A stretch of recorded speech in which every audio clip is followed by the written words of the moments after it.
Namaste. Today I'm going to read Volume 2, Book 2, Rudra Samhita, Part 5, Chapter 51, the story of Usa and the Shiva Puran.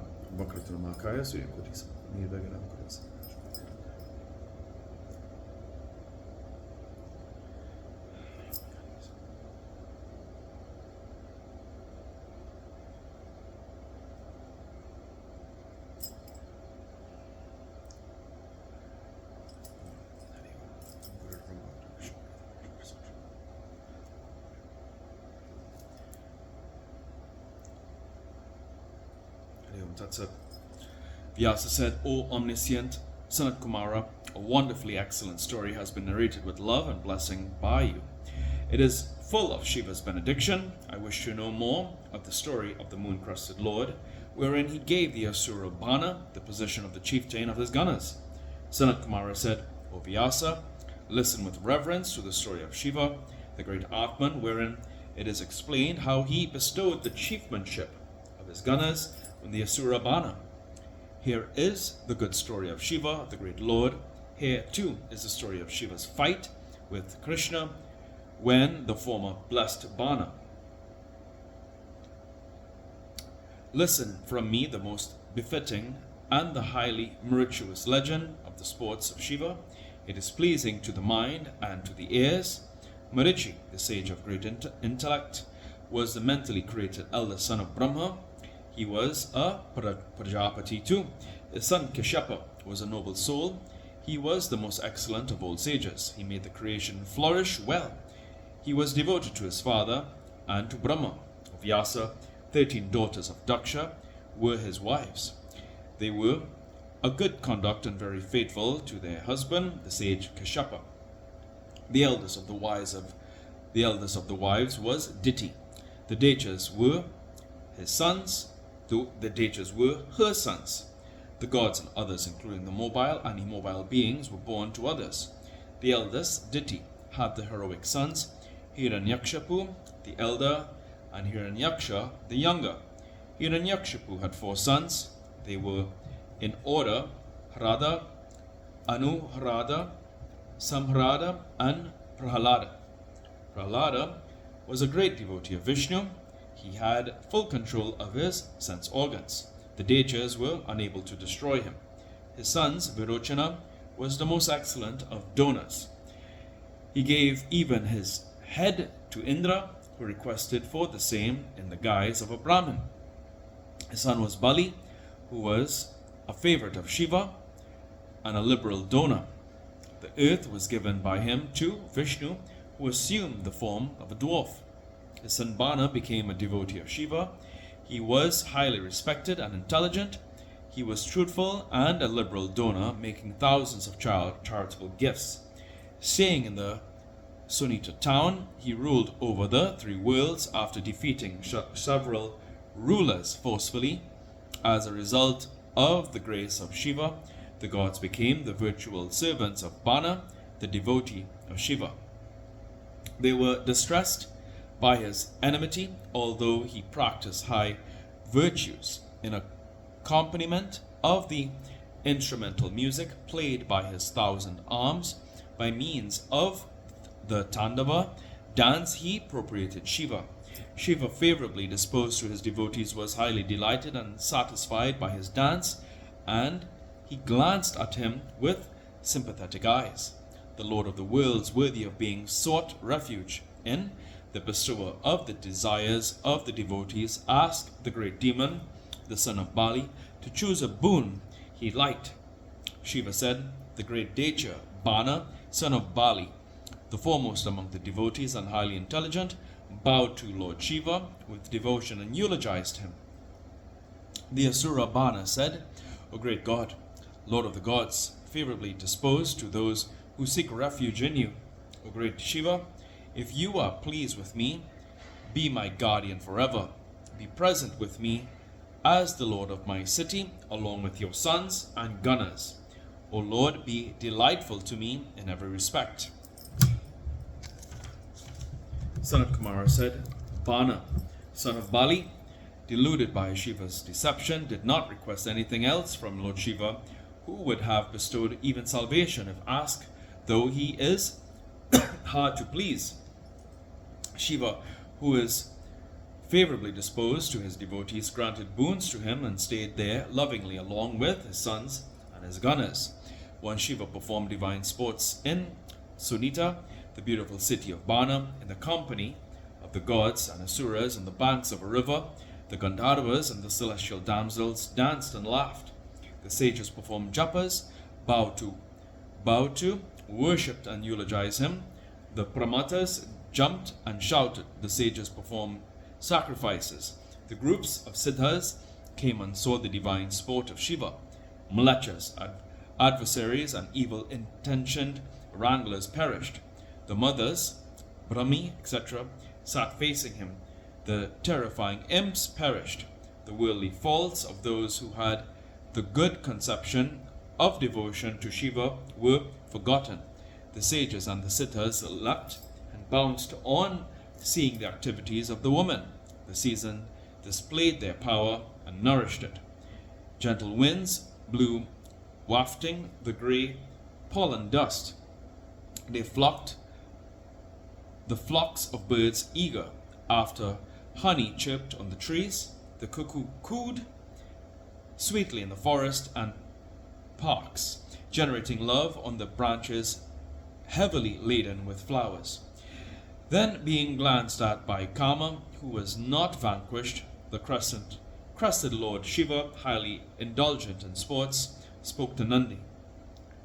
The crescent-crested Shiva said, "Go quickly from this forest and tell the dark-complexioned Parvati everything and bring her here from Kailasa after she has bedecked herself." Sanat Kumara said, "So be it," answered the secret messenger of Shiva, who started on journey. Reaching there with palms joined in reverence, he bowed to Parvati and said, Nandishvara said, "O goddess, the great lord of the gods wishes to see you, his beloved, well dressed. It is at his bidding that I say this." Sanat Kumara said, "O excellent sage, then at his importunity, Parvati, devoted to her husband, began to bedeck herself ardently. "I am coming," you return, and so inform the Lord of my bidding. The Nandi approached Shiva with the velocity of mind. Shiva, who was extremely agitated, told Nandi again, "There, go again and fetch Parvati from there." "Yes, sir," said he. He went to Parvati, of sweet appearance, and said, "Your lord wishes to see you beautifully and gorgeously dressed." "O goddess, Shiva is eagerly waiting for various sports. O daughter of the mountain, please go, since the lord is distressed with passion." All the celestial damsels told one another, "Since Lord Shiva is very eager to see Parvati, being passionate, the lady whom this enemy of Kama may woo will certainly be the queen of celestial damsels.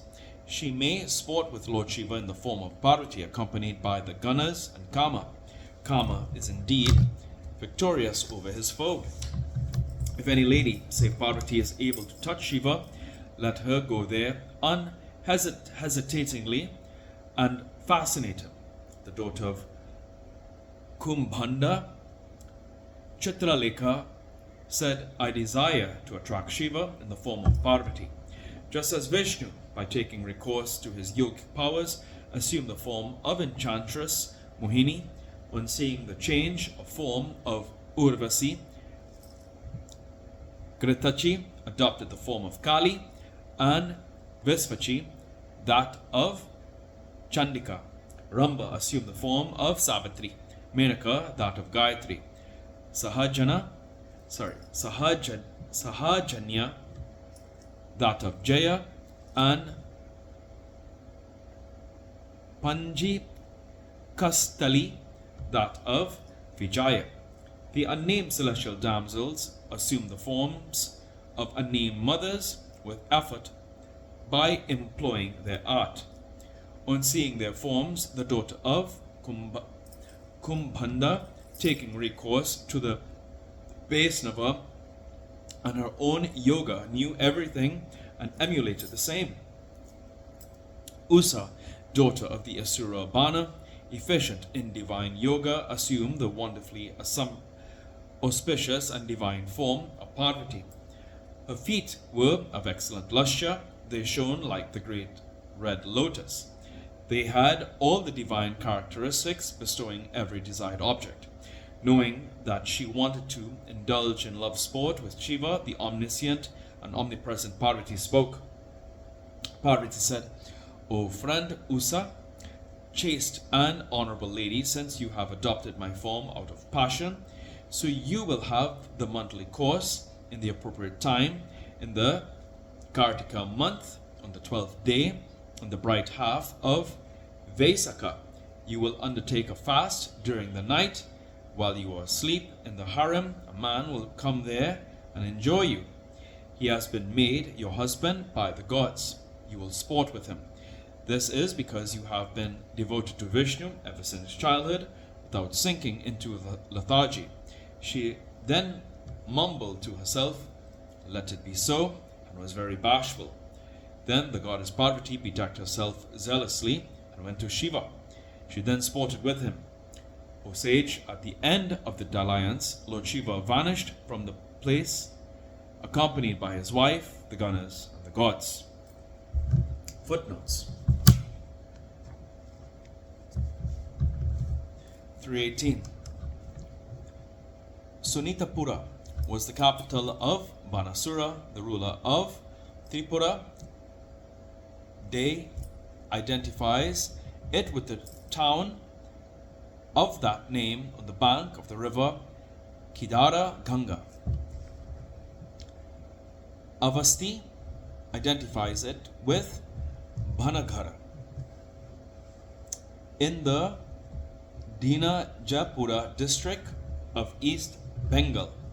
The above identifications are merely tentative, for Bana is said to have ruled in Tripuri, Tiwar, on the Narmada River in Madhya Pradesh, far away from the locus suggested by the scholars.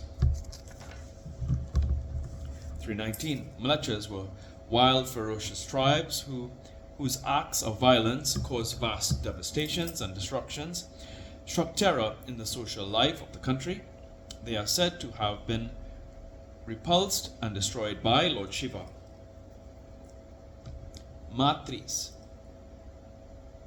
are the divine mothers or personified energies of the principal deities, reckoned variously as 7, 8, 9, or 16 in number.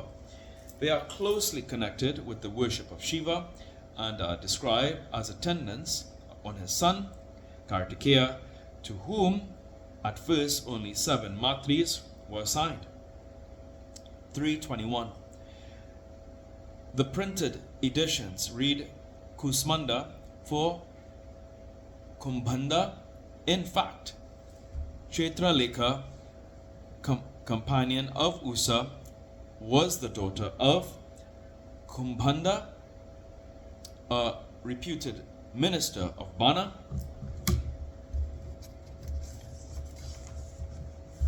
Here ends today's reading of the Shiva Puran. Prabhu Prananatam, Vyum Veshanatam, Jagannatanatam, Sanatapajam, Tambuesham, Bhutanatam, Shivam Shankaram, Shivam Shivam, Om Kapura Karum Karanaktaram, Satsara Sarvajaginaram, Stavasam, Parvati Hara, Kamajan Swashti Param.